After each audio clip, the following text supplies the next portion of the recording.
Namaste. It is a typical greeting used when saying hello and goodbye. It means I bow to you and maybe accompanied by my palm pressed together. Hello, namaste. My name is Durga Mishra from Columbus, Ohio.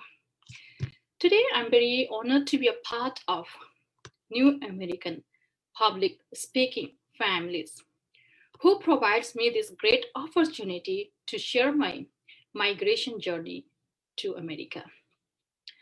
Before I talked about my journey, I would like to say, everybody attention please. Let's play a short exercise here. Everybody, please take a long and deep breath. Slowly close your eyes. Focus your concentration at the middle of your eyebrow. Now, think about your country where you were born. Think about your families, your grandparents, parents, brother, sister, uncle, aunts, nephew, everybody. Think about your home, your land, your neighbor, and your life back in your country.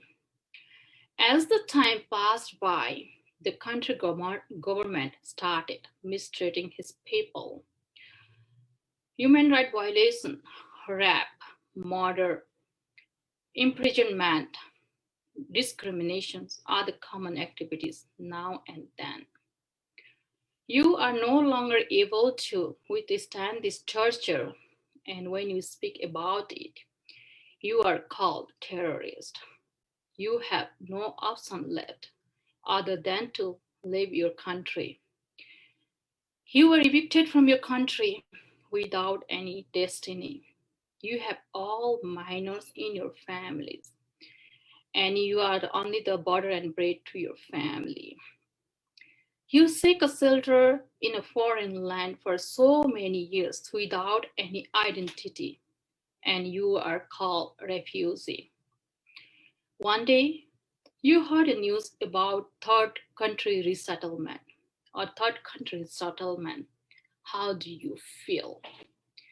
Now, slowly take a long and deep breath and slowly open your eyes. Let me introduce about Bhutanese Nepali people. The Nepali speaking Bhutanese, also called Loksampa, that is the people of the south, were Bhutanese citizens of Nepali origin. In one of the studies, it was said that Nepal's origin in Bhutan was found in 1620 when Sabdrung Namgyal, a Tibetan Lama, unified Bhutan. At the beginning of the 19th century, people from Nepal were invited to populate the lowland of southern Bhutan. Bhutanese Nepali lived in Bhutan for up to 5 generations and retained our highly distinct Nepali culture, Nepali language, and religion. In 1980s, the Bhutanese government, that's the fourth king, formulated one nation, one people policy with the aim to preserve the Buddhist culture and language of Bhutan. As a result, the Nepali language was banned from the school. The policies imposed the Drukpa dress code, religion practice, and language used on all the Bhutanese, regardless of their prior practice. In 1988, a census was taken and people were categorized as non-nationals. Many of these people were evicted from the country after being forced to sign the volunteer migration form. Our property was seized and were told us to leave the country by certain date or face the death or imprisonment. Over 100,000 Bhutanese Nepali fled from the country and ended up in the refugee camp in eastern Nepal. What could be the life in refugee camp? Can you imagine it? You have nothing. You are living a life full of disaster. After staying in refugee camp for 18 years, United States offered to settle 60,000 Bhutanese Nepali, and I am one of them. Now, my journey begins here, and I would love to say you begin again or you start again. When I heard about the third country resettlement, my happiness knows no bound on one hand, and on the other hand, my parents didn't want to hear about it. They had the fear of influence of Western culture, not having their identity to celebrate their rights and freedom to preserve their culture and tradition, language barrier, and many more. Finally, myself and my siblings were able to convince our parents. The process started with the initial application. DHS, the Department of Homeland Security, orientation and medical exams were completed, and the final date for departure were finalized. My parents were so worried, as my sister and myself were the first in the family to fly.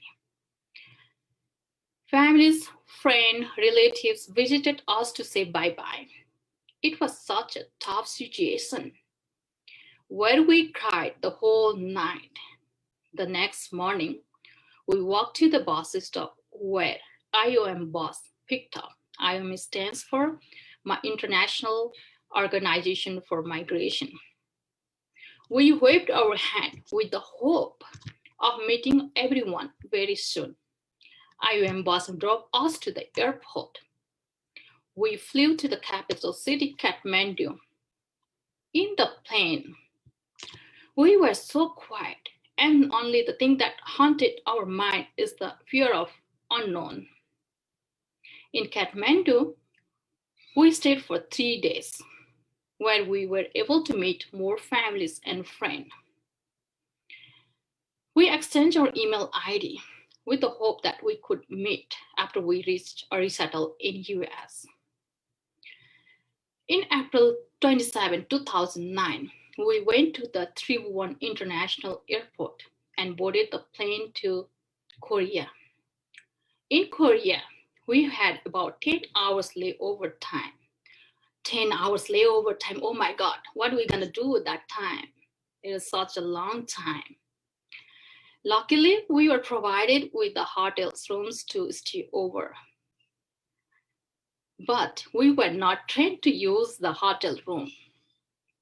Doesn't it sounds like funny, like we need to train like how to use a room even, but that was the reality. And that was the first time that we were staying in the hotel. The next morning, we boarded the plane to US. In the plane, we were provided with Western style food, in which many of us were unfamiliar. Many of us were vegetarian or do not eat beef or pork. After a long and tiring journey, we landed on New York on April 29, 2009. From New York, every family were relocated or redirected to their respective flight. We boarded the plane to Charlotte, North Carolina. At North Carolina, we were received by a case manager. We stayed in one of the Nepali family until our apartment is ready. One after another, we moved to our apartment. Our case manager helped with our paperwork, health screening, and other necessary activities. One of our brother families joined us after a couple of weeks, and eventually our parents. During our migration journey, we were worried about the fear of unknown. Our children and elderly parents will be abused and had to live a low-esteem life. It was such a great shock to our uneducated and innocent parents. But as I see, US is a country of opportunity, a country of freedom.